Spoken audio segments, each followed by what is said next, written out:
Okay, let's go ahead and continue on with the same problem. The next section asks for the elimination entries or the consolidation entries related to this, and this is where we need to start thinking about the translation gain or loss and the differential. So let's go ahead and clean this up a little bit. Don't need this anymore. There we go.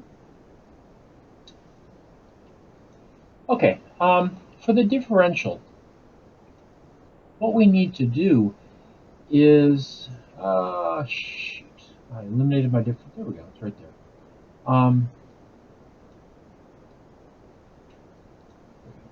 We're going to be amortizing this differential, and as we saw that as the Australian dollar rose or fell in value, the value of our subsidiary rose or fell because again our subsidiary is measured in Australian dollars, and we convert that to US dollars. As Australian dollars become cheaper, our investment becomes worth less.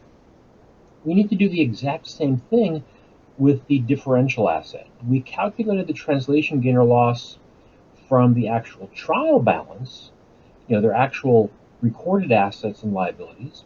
Now we need to do the same thing with the differential. Now for translation, we have a little bit of a confusing issue because if you think about it, we're going to have a beginning. I'm going to set up two T accounts here. Let's have a T account for me.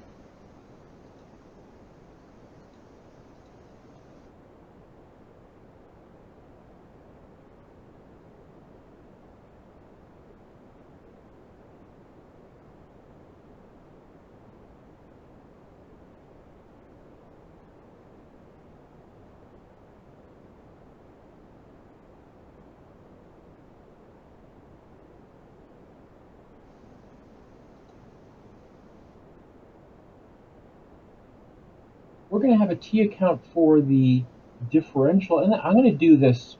I'm going to go ahead and combine the property, plant, equipment, and the patent into one, just because they're both being amortized over 10 years. Okay, that's the only.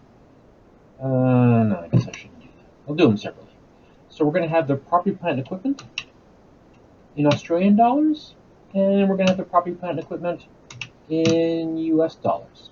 Same thing with the patent.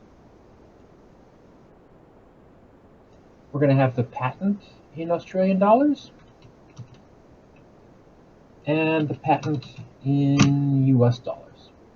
Now, the property, plant, and equipment in Australian dollars started off at 40,000 Australian dollars at the beginning of your exchange rate of 0.7.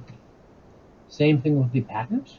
The beginning of your patent value of Australian 80,000 times the beginning of your, no. Sorry, in Australian dollars. There we go. In US dollars, 28,000 US dollars and 56,000 US dollars. Again, because the beginning of your exchange rate was 0.7. When we go to amortize these, in Australian dollars, we're going to amortize 4,000 Australian dollars. Over here, 8,000 Australian dollars, because again, 10-year life. Under translation, the amortization is recorded at the average exchange rate. So the average exchange rate was 0.65.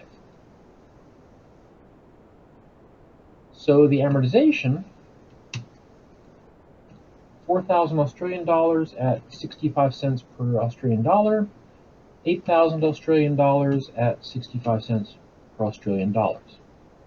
The ending balance in Australian dollars, I'm going to put this down here actually, is 36. Ending balance here is 72. Now here's where we run into the problem. We know that all of our assets and liabilities are converted at the end of year exchange rate, in this case 60 cents per Australian dollar. We need to go ahead and convert this ending differential, 36,000 and 72,000, also at that same 0.6 exchange rate.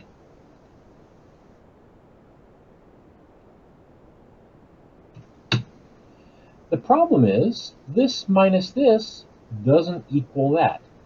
28,000 minus 2,600 is 25,400. We need it to be 21,600. So we need to go ahead and lop off another, what's that, $3,800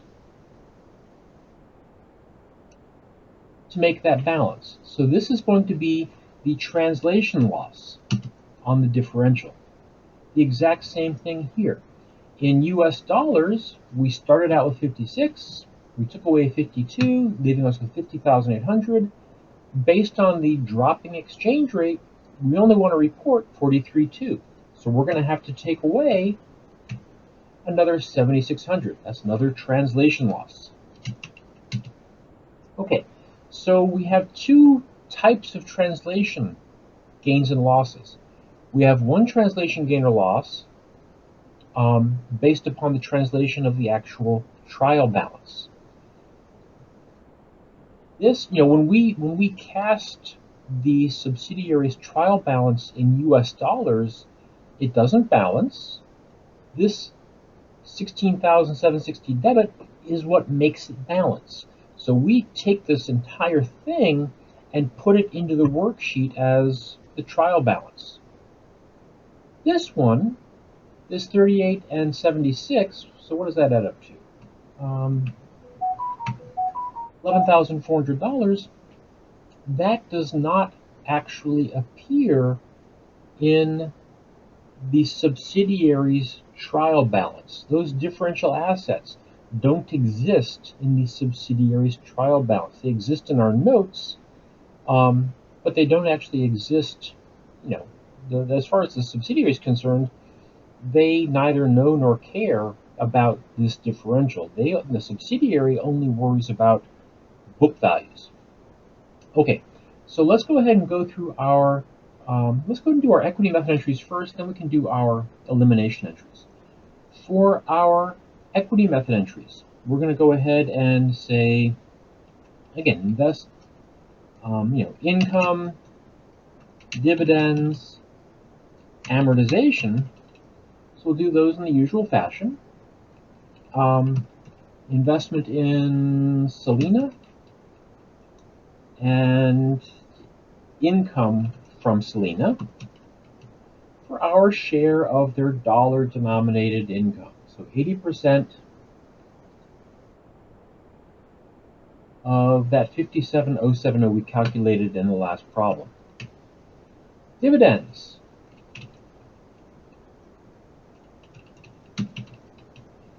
Our 80% of the dollar-denominated dividends. Amortization, our 80%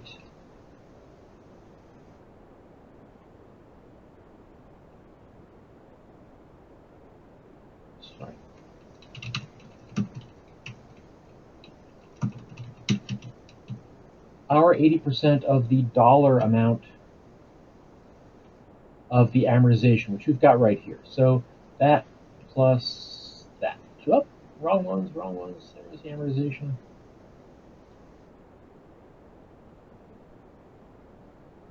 Okay, income, dividends, amortization.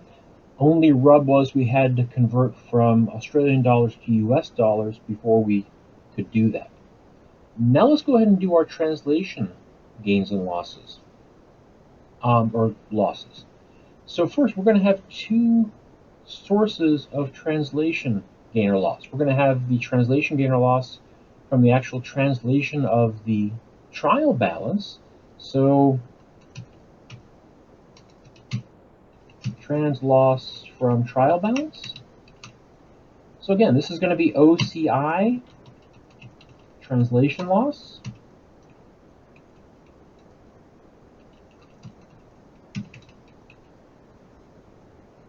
Our share, 80% of that 16,760.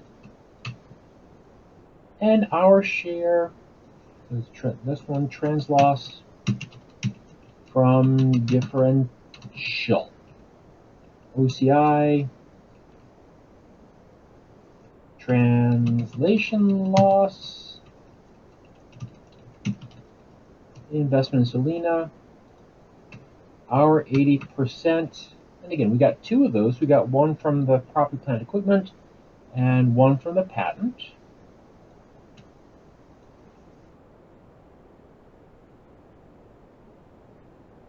Okay, so again, what changed here relative to what we did for a few weeks running, back in chapters 2, 3, 4, and 5? Basically, we started with Australian dollars, had to get everything into US dollars, and now on top of that, we also have to deal with this differential. We have the translation gain or loss both on the actual trial balance as well as on the differential.